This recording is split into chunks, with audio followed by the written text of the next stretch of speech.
Mbak, Hmm, perusahaan tambang apa yang bisa budidaya ikan? apaan? Jawabannya Antam. Apaan? Emang kenapa? Kan Antam, aneka tambak.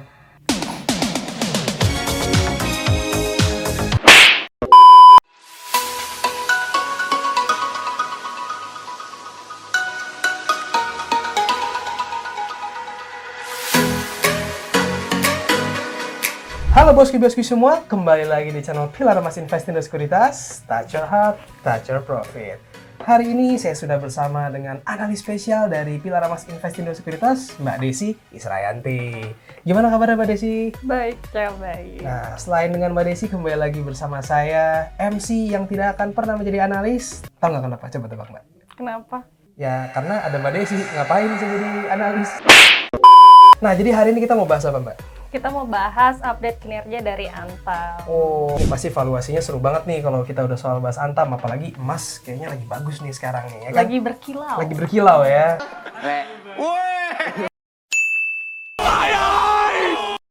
Jadi bosku, stay tune terus sampai videonya habis karena valuasinya pasti menarik banget. Jangan kemana-mana, tetap di channel Pilar Emas Investindo Sekuritas. Touch your heart, touch your profit. Pionir Sekuritas Channel di Indonesia.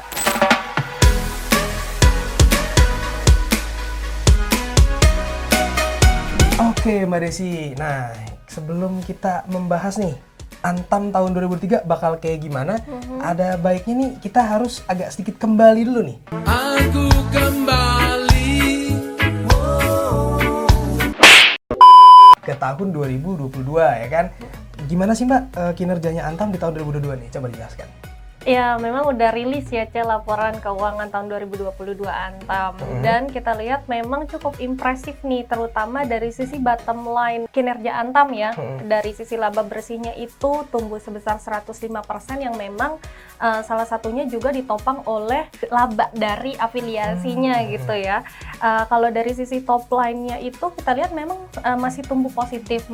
Cuman kalau dilihat dari trennya, kalau kita bandingkan di tahun 2021 memang terlihat ada penurunan seperti itu ya, ada perlambatan lah. Kalau 2021 itu di 40%-an, kalau sekarang di pertumbuhannya 19%.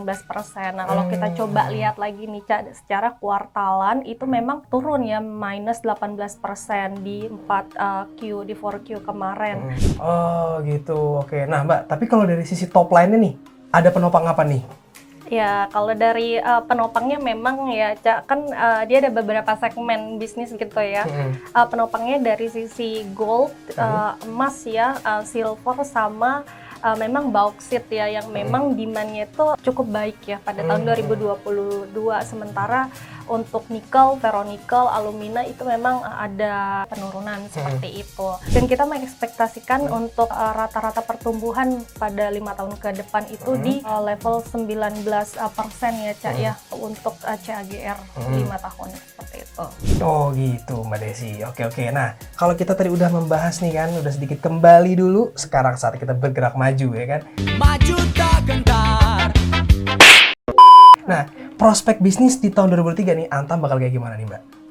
Ya, kita melihat prospek bisnis Antam di tahun 2023 ini masih akan cerah ya Cak ya, yang mana ditopang oleh bisnisnya yang memang profil bisnisnya itu cukup kuat, karena memang punya diversifikasi produk dan juga mereka bisnisnya tuh terintegrasi gitu dari hulu sampai hilir. Kemudian juga kita lihat lagi dari sisi outlook yang positif dari nikel gitu kan. Sekarang kan perkembangan EV itu ya benar-benar besar gitu ya, potensinya juga besar ke depannya. Tapi kan dengan perkembangan EV berarti dia juga kan akan butuh tenaganya gitu. Tenaga EV kan dari baterai gitu kan. Baterai ABC. Sementara si Antam ini punya nikel gitu, dan juga dia juga diuntungkan dengan posisinya dia sebagai BUMN gitu. Jadi ketika ada permintaan ya bisa dia punya potensi besar untuk mendapatkan proyek tersebut gitu ya. Cincai lah ya gitu. Cincai. Bukalapak emang cincai. Nah, itu juga yang kita lihat sebagai peluang, apalagi pemerintah juga kan menggenjotnya hilirisasi seperti itu ya, hilirisasi yang nggak cuman hanya untuk nikel, tapi juga untuk bauksit. Nah, Antam juga kan punya bauksit seperti itu, Ca. Jadi kita melihat bahwa prospeknya cukup cerah karena mereka punya diversifikasi produk, misalkan kayak emas aja gitu kan, sekarang kan ketidakpastian makin tinggi gitu ya, Ca, ya, potensi resesi lah. Nah, ini akan menstimulus juga adanya kenaikan demand dari emas gitu yang dinilai sebagai safe haven gitu, instrumen yang lebih aman lah seperti itu, Ca. Apalagi kan sekarang masyarakat kita itu juga udah lebih aware gitu untuk investasi ya, dan di tengah kondisi saat ini permintaan emas juga lagi bagus-bagusnya, dan ekspektasinya ke depan juga masih akan baik ya di kondisi seperti ini, seperti itu, Ca. Tapi tentu ada tantangannya gitu ya, Ca. Here comes a new challenger. Kita ada peluang, ada tantangannya gitu. Kalau dari sisi tantangan nih, Cak, ini kan komoditas ya, harganya berfluktuasi. Itu juga yang kita lihat sebagai resiko. Kemudian juga pemerintah juga akan menerapkan carbon tax gitu ya. Karena kan memang kita akan fokus pada dekarbonisasi gitu ya. Nah, tapi kalau kita lihat sih dalam waktu dekat belum akan ini diresmikan untuk wacana tersebut, karena melihat kondisi ekonomi saat ini yang cenderung lesu ya untuk global, yang pada akhirnya juga berpotensi berdampak pada ekonomi domestik seperti itu. Kemudian yang kita lihat juga sebagai tantangan nih, Ca, proyeknya nih yang masih delay terus. 30, 20. Gitu kan, ada proyek SGAR ya, Alumina, terus juga tinggal finalisasi untuk Veronical ya, Veronical Plan yang memang dia untuk limonit gitu, yang digunakan sebagai bahan baku baterai tadi gitu di Maluku, dan itu ekspektasinya memang di kuartal 1 tahun depan seperti itu. Ya, itu juga kita lihat sebagai tantangan. Tapi berarti tetap potensinya cerah berarti ya, lumayan. Ya, cerah, cukup cerah. Secerah masa depan saya. Yeah, boy. Ini berarti prospeknya di tahun 2023 sebenarnya udah menarik banget nih ya. Betul. Tapi kan kalau di mana ada prospek yang baik, berarti kan harus dieksekusi dengan baik dong, ya kan, supaya step-stepnya tuh bisa kayak set. Ini Antam nih menyiapkan strategi apa nih, Mbak, supaya bisa memaksimalkan si potensi-potensi yang ada tadi gitu. Oke, kalau kita lihat ya, Ca, Antam ini menerapkan strategi dari sisi fokus pada segmen-segmen tertentu gitu. Jadi misalkan di tiap segmennya, misalkan kayak emas gitu ya, mereka lebih fokus untuk memperluas gitu coverage market domestik mereka gitu kan. Market domestik tuh mas mak gitu yang suka pamer gitu. Maaf tuh, tangan kiri.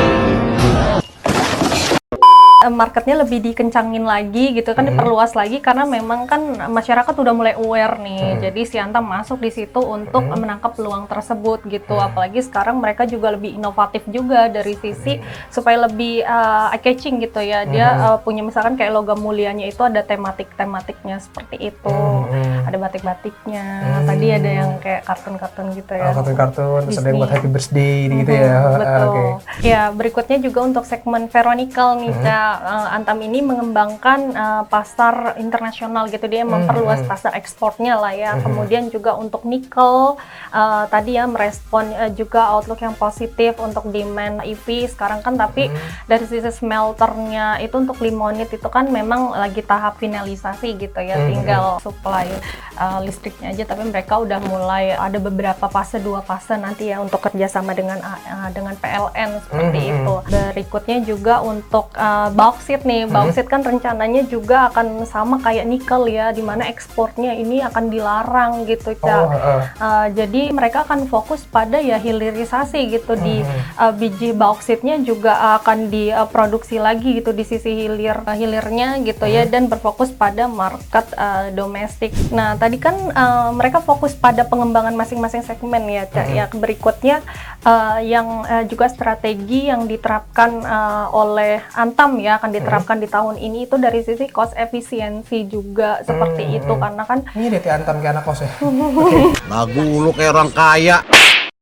Karena kan memang harga bahan-bahan tuh mahal gitu ya, terus pajak juga naik, jadi mereka juga akan cost efisiensi juga untuk mengangkat margin mereka ya. Kalau sekarang kan ada 8%-an levelnya gitu. Kemudian juga untuk dekarbonisasi nih Cak, seiring dengan memang ESG track record mereka juga berencana untuk menerapkan penggunaan pemanfaatan B30 ya, biodiesel campuran 30%, juga solar panel juga untuk proyek-proyek atau smelter mereka yang mereka sedang kembangkan saat ini. Jadi mereka juga nanti akan menggunakan renewable energy lah supaya ESG track record mereka juga lebih bagus dan juga berkontribusi positif gitu terhadap lingkungan, seperti itu sih Cak.